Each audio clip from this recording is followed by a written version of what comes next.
ஒரு ஊரின் எல்லையில் முனிவர் ஒருவர் வாழ்ந்து வந்தார். தனக்கு பசி ஏற்படும் போதெல்லாம் அருகில் இருந்த அந்த ஊருக்கு சென்று உணவை தானமாக பெற்று தன் பசியை போக்கிக் கொள்வார். அப்படி உணவுக்காக செல்லும் ஒவ்வொரு முறையும் ஒரு குறிப்பிட்ட வீட்டை நன்றாக கவனித்தார்.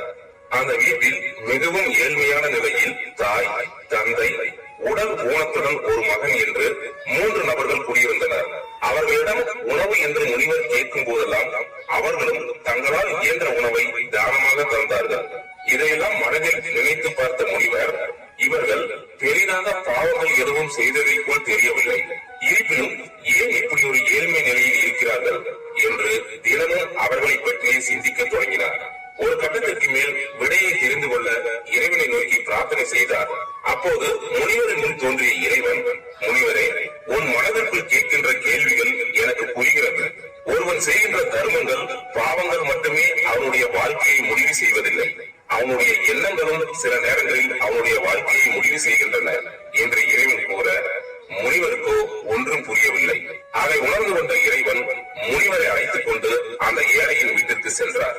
அங்கிருந்த 3வரையும் அழைத்து, நான் இப்போது உங்கள் 3 பேருக்கும் தனித்தனியாக வரங்களை தருவேன், உங்களுக்கு பிடித்த வரங்களை பெற்றுக் கொள்ளலாம் என்று இறைவன் கூறி முடிப்பதற்குள் அந்த வீட்டில் இருந்த பெண்மணி, இறைவா, எனக்கு இந்த வயதான தோற்றம் பிடிக்கவில்லை, என்னிடம் செல்வம் இல்லை என்பதை விட நான் வயதான தோற்றத்துடன் இருப்பதே மிகவும் கவலையாக உள்ளது, அதனால் என்னை 18 வயது இளம் பெண்ணாக மாற்றும்படி தனக்கான வரத்தை கேட்டார். அப்படியே ஆகட்டும் என்று இறைவன் கூற வயதான தோற்றம் மறைந்து அழகான இளம் பெண்ணாக மாறினார். இளம் பெண்ணாக மாறியதும் அவளின் எண்ணங்களும் மாறத் தொடங்கியது. தனக்கு ஏற்ற இளம் வீரனை திருமணம் செய்து கொண்டு இளமையை முழுமையாக அனுபவிக்க வேண்டும் என்று மனதில் ஆசையை வளர்த்துக் கொண்டார். இதையெல்லாம் கவனித்துக் கொண்டிருந்த அவளது கணவன் இறைவனை பார்த்து, இறைவா, எனக்கு வயதாகிவிட்டது, இப்போது என் மனைவியை இப்படி இளம் பெண்ணாக மாற்றிவிட்டாய், இப்போது அவளின் எண்ணங்கள் தவறாக மாறிவிட்டது, இதனால் என்னையும் என் குழந்தையை யார் கவனிப்பார்கள், அதனால் அவளின் கெட்ட எண்ணத்திற்கு தண்டனையாக அவளை நாயாக மாற்றிவிடும்படி தனக்கான வரத்தை கேட்டான். இறைவனும் இவனுக்கான வரத்தை தரும் பொருட்டு அவனது மனைவியை நாயாக மாற்றினார். பிறகு அந்த சிறுவனை பார்த்த இறைவன், மகனே, இப்போது உன்னுடைய முறை, உனக்கு என்ன வர வேண்டுமோ கேள் என்று இறைவன் கேட்க, அங்கு அதுவரை நடந்ததையெல்லாம் பார்த்துக் கொண்டிருந்த அந்த சிறுவன், இறைவா, நான் உடல் ஊனமுற்றவன், என்னை கவனித்துக் கொள்ள என் தாயின் உதவி மிகவும் அவசியம், என் தாயை இப்படி நாயின் உருவத்தில் பார்க்க கஷ்டமாக இருக்கிறது, தயவு செய்து என் தாயை பழைய நிலைக்கு திரும்பவும் மாற்றுங்கள், இதுதான் நான் உங்களிடம் கேட்கும் வரம் என்று அந்த சிறுவன் கூற இறைவனும் அதே வரத்தை தந்து அவனது தாயை பழைய நிலைக்கு மாற்றினார். இப்போது அருகில் நின்றிருந்த முனிவரை பார்த்த இறைவன், முனிவரே, நீங்கள் கேட்டீர்கள் அல்லவா, எந்த கெட்டதை செய்யாவிட்டாலும் ஏன் சிலர் மட்டும் வாழ்க்கையில் அதே நிலையில் இருக்கிறார்கள் என்று உங்களுக்கு இப்போது விடை கிடைத்திருக்கும் என்று நம்புகிறேன். இவர்கள் 3வருக்கும் நான் 3 வரங்களை தந்தேன். இவர்கள் நினைத்திருந்தால் அந்த வரங்களை சரியாக பயன்படுத்தி வாழ்க்கையில் நல்ல நிலைக்கு வந்திருக்க முடியும்.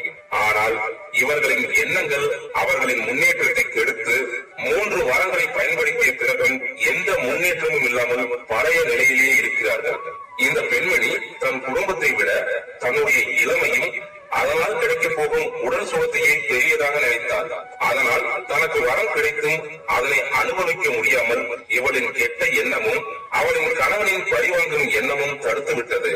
இந்த குடும்பத்தின் தலைவன் என்ற முறையில் மனைவியின் கெட்ட எண்ணத்தை புரிந்து கொண்டு அதற்கு தகுந்தாற்போல் வரத்தை கேட்டு நல்வாழ்க்கையை அமைத்துக் கொள்ளாமல் தன் மனைவியை பழிவாங்குவதாக நினைத்து தனக்கு கிடைத்த வரத்தையும் அவனும் வீரடித்தான்.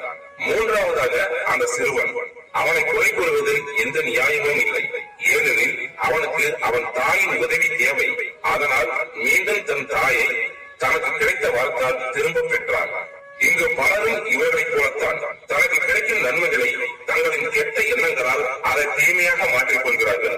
ஒருவன் செய்கின்ற நல்ல செயல்கள் மட்டுமே ஒருவனை வாழ்க்கையில் உயர்த்தி விடாது, அவனின் எண்ணங்களும் நல்லபடியாக இருக்க வேண்டும், அப்போதுதான் அவனின் வாழ்க்கையும் உயரும் என்று இறைவன் கூற முனிவருக்கோ அனைத்தும் தெளிவாக புரிந்தது. முனிவர் ஒருவர் ஒவ்வொரு வீடாக தானியங்களை தானமாக பெற்றுக் கொண்டு வந்தார். முதல் வீட்டில் இருந்த பெண்மணி தன் மகளை அழைத்து அவள் கைகளால் தானியங்களை தானமாக கொடுத்தாள். 2வது வீட்டில் இருந்த பெண்மணியும் தன் மகளின் கைகளால் தானியங்களை தானமாக கொடுத்தாள். இவர்களின் புண்ணியங்களை கணக்கில் வைத்துக் கொள் இறைவா என்றபடி முனிவர் அங்கிருந்து சென்றார். காலங்கள் கடந்தன. 2 பெண்மணிகளும் இறந்து மேலோகம் செல்ல முதல் வீட்டு பெண்மணியை சொர்க்கத்திற்கும் 2வது வீட்டு பெண்மணியை நரகத்திற்கும்